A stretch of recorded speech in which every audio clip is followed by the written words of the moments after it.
Soyez bénis, chers frères et sœurs en Christ, et que le Seigneur étende sa main sur vous, que le Seigneur vous bénisse.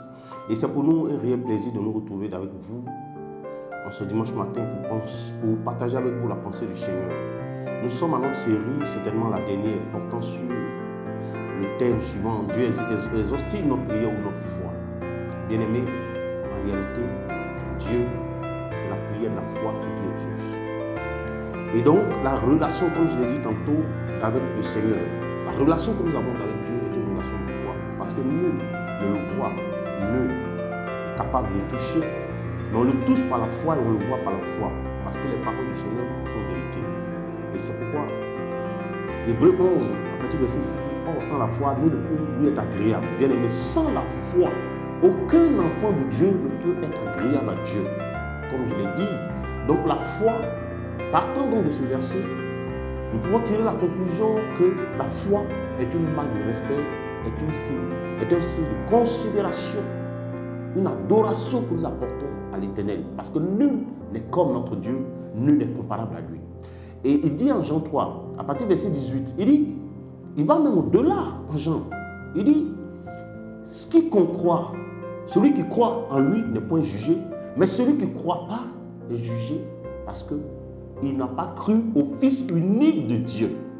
Frère, il n'a pas cru au fruit des entrailles de l'Éternel. Celui qui est sorti de Dieu, celui qui est Dieu, en qui Dieu a placé toutes choses. Bien-aimé, un père, un fils peut ne pas avoir confiance à son père. C'est normal. Parce que le père a failli. Certainement que le père a failli. Sinon, un fils normal a confiance à son père. Un père, si un fils n'a pas confiance à son père, cela peut être dû au père, à son attitude, à son comportement. Et certainement qu'il a failli. Et donc le fils, bien que cela n'est pas conseillé et recommandé par le Seigneur dit: obéissez à vos parents, fils. C'est ce que le Seigneur a dit. Mais il n'est pas arrivé que le père, par sa mauvaise conduite, peut faillir à ses engagements. Et puis le fils, à un moment donné, peut perdre confiance.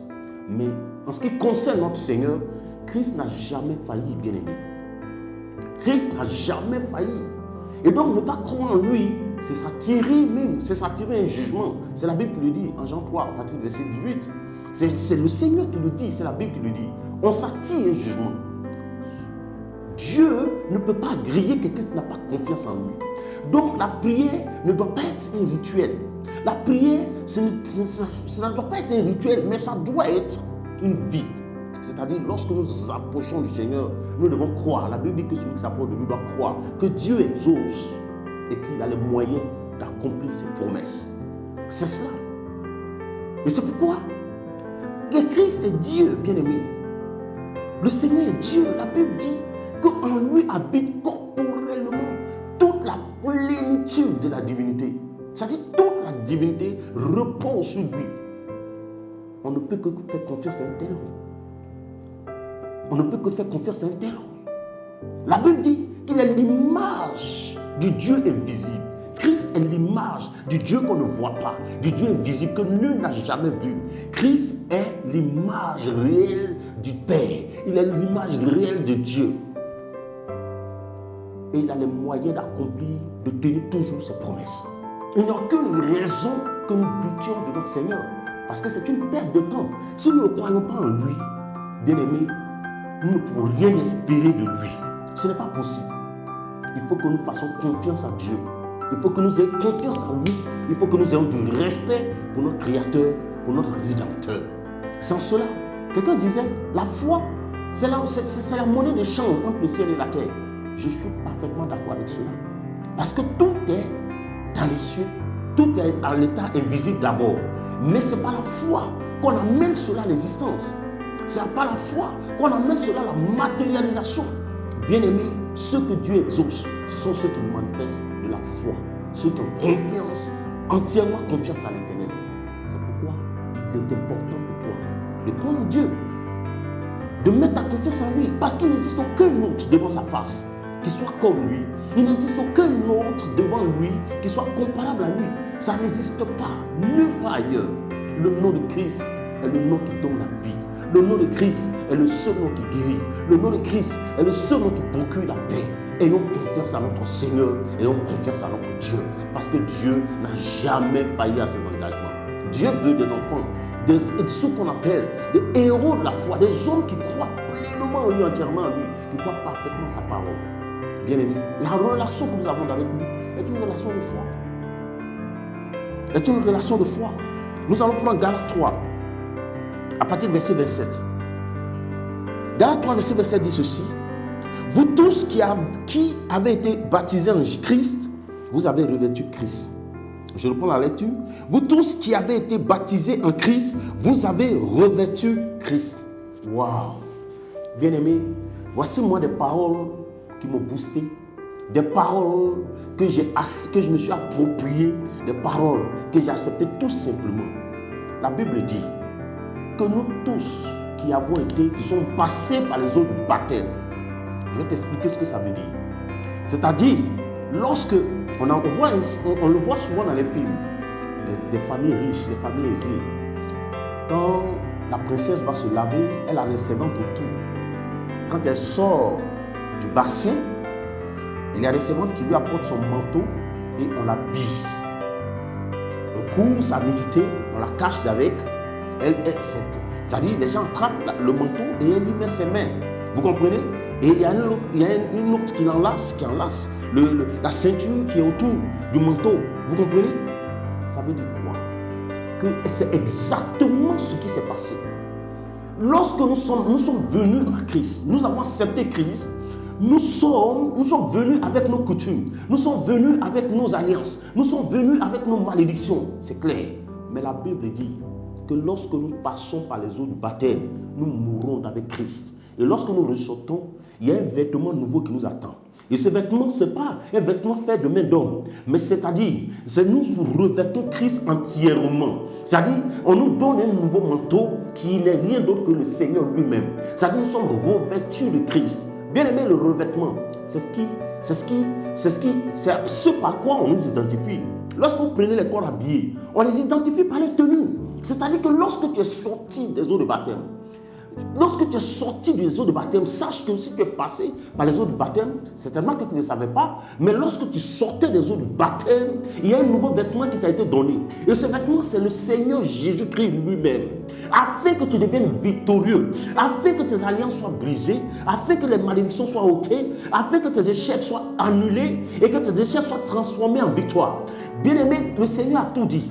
Il nous a tout donné, il a tout mis à notre disposition. C'est la connaissance.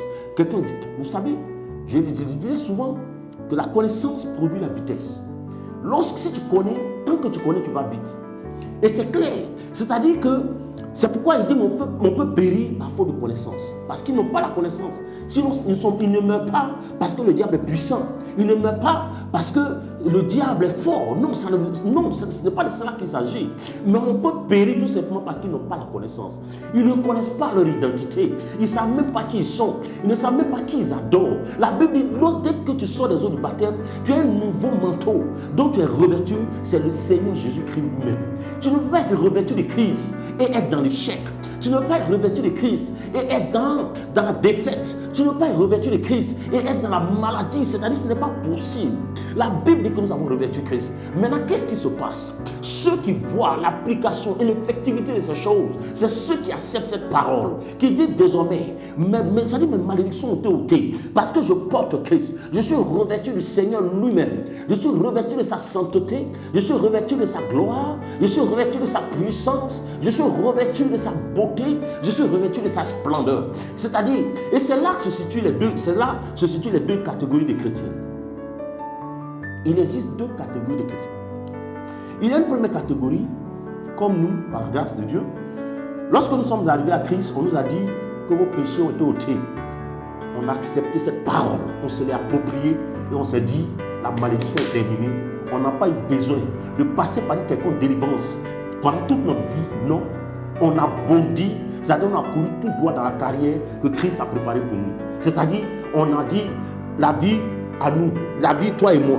C'est-à-dire, comme le disent les Ivoiriens, c'est-à-dire, La vie désormais, c'est-à-dire qu'on a embrassé notre avenir, on a saisi notre avenir, on a saisi les paroles du Seigneur et directement on a abondé dans la carrière. Mais l'autre catégorie, c'est ceux-là.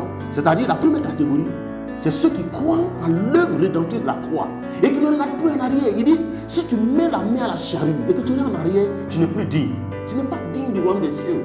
Nous, dès qu'on a mis la main à la charrue, on n'a plus regardé en arrière. On n'a plus considéré les autels de nos familles.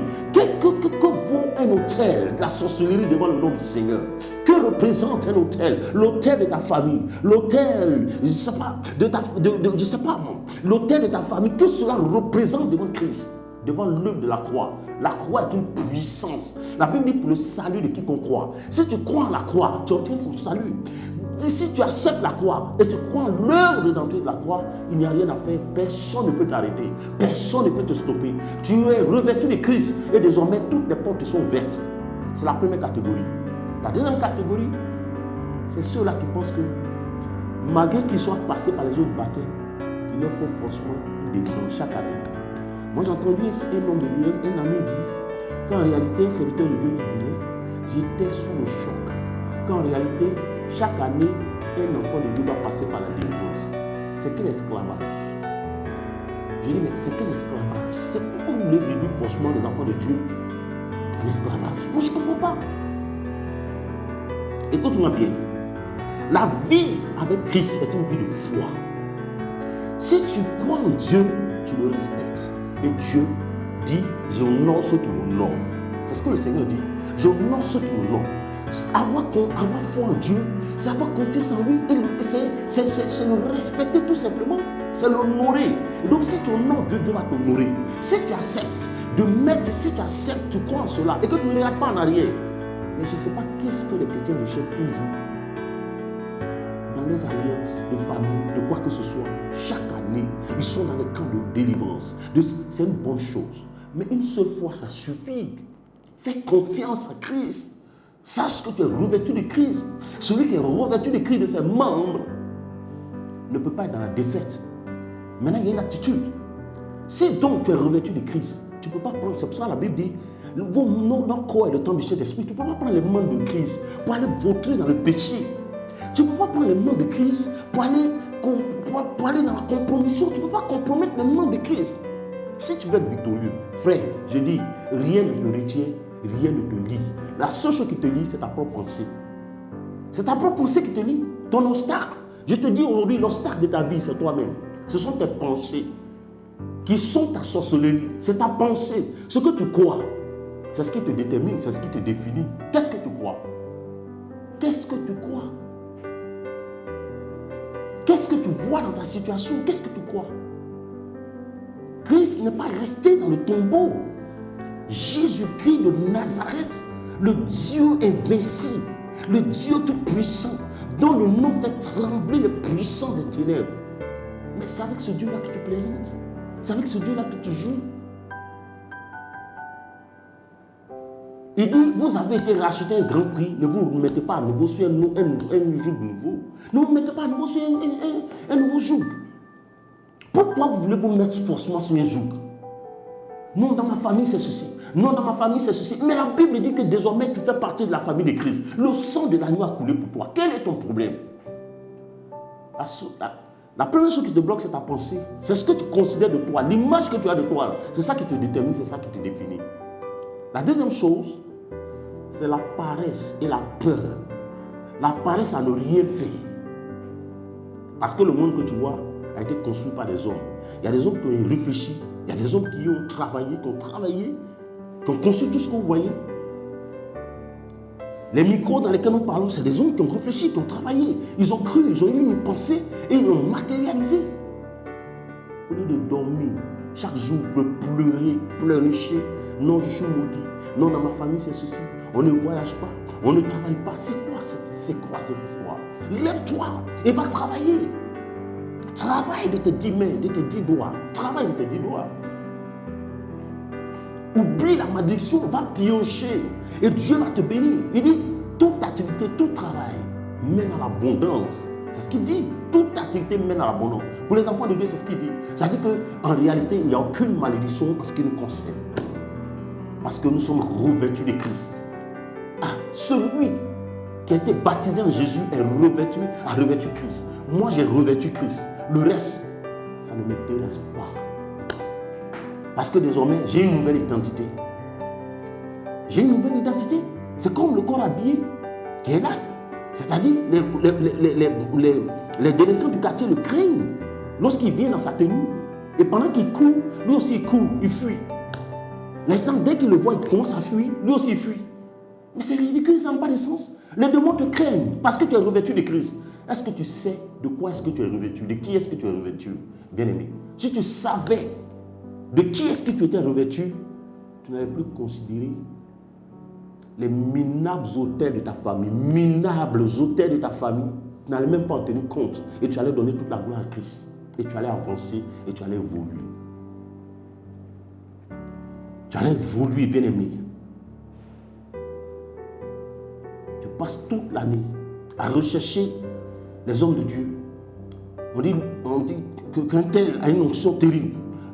Dès qu'il t'impose les mains, c'est fini, c'est fait. Tu vas, 3 mois après, tu sors de cette église, tu vas dans une autre église. Tu as la recherche permanente d'église et d'onction. Alors que l'onction se trouve dans la parole de Dieu. La parole de Dieu, c'est la vérité indéniable. Accepte cette vérité et tu verras ta vie changer. Tant que tu n'as pas la foi, tu ne pourras pas acheter au ciel. Je te dis la vérité. Quand on se rend dans les magasins, on se rend sur le marché, celui qui a les moyens, il achète. Celui qui n'a pas les moyens, il n'achète pas. Tu ne peux pas acheter. La foi est une monnaie d'échange entre le ciel et la terre, entre l'invisible et le visible. Ce n'est pas cette monnaie qu'on acquiert à l'invisible et on ramène cela au visible. Donc, tu es obligé d'avoir la foi, d'avoir confiance en Christ. Sinon, il ne va pas t'exaucer. Tu vas prier tous les jours. On n'est pas... C'est-à-dire... C'est pas comme les autres religions où il faut forcément faire tes 5 prières par jour. Si tu n'as pas fait, ce n'est pas normal. Non, ce n'est pas rituel. C'est une confiance, c'est une vie. C'est une vie. Quand tu t'approches de Dieu, tu dois lui faire confiance. C'est pour ça que quand tu rentres dans sa présence, tu dois commencer à l'adorer, à le célébrer, à l'exalter, à le magnifier, à élever son nom. Aie confiance en Christ. Celui qui t'a aimé, qui t'a racheté. Aie confiance en lui. Mets en lui ta confiance. Celui qui ne croit pas en lui, c'est un jugement sur sa vie. Je ne suis pas en train de dire que de prononcer des jugements contre toi, mais je veux dire que c'est dans notre intérêt de croire en lui. C'est dans notre intérêt.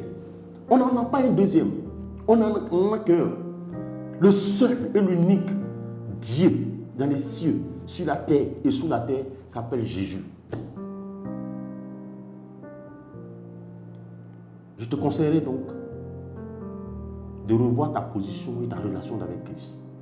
Parce que les paroles du Seigneur sont certaines. C'est pourquoi Pierre a dit, quand il a demandé aux 12, parce qu'il a dit, la foule l'écoutait, il a dit, nul ne vient au Père, ne peut venir à moi si le Père ne lui en a fait la grâce. Ça a choqué les Juifs. Ils ont commencé à se retirer de lui. Il a demandé aux disciples, et vous, pourquoi êtes-vous restés? Pierre a dit, à qui veux-tu que nous allions? Puisque tu as en toi les paroles de la vie éternelle.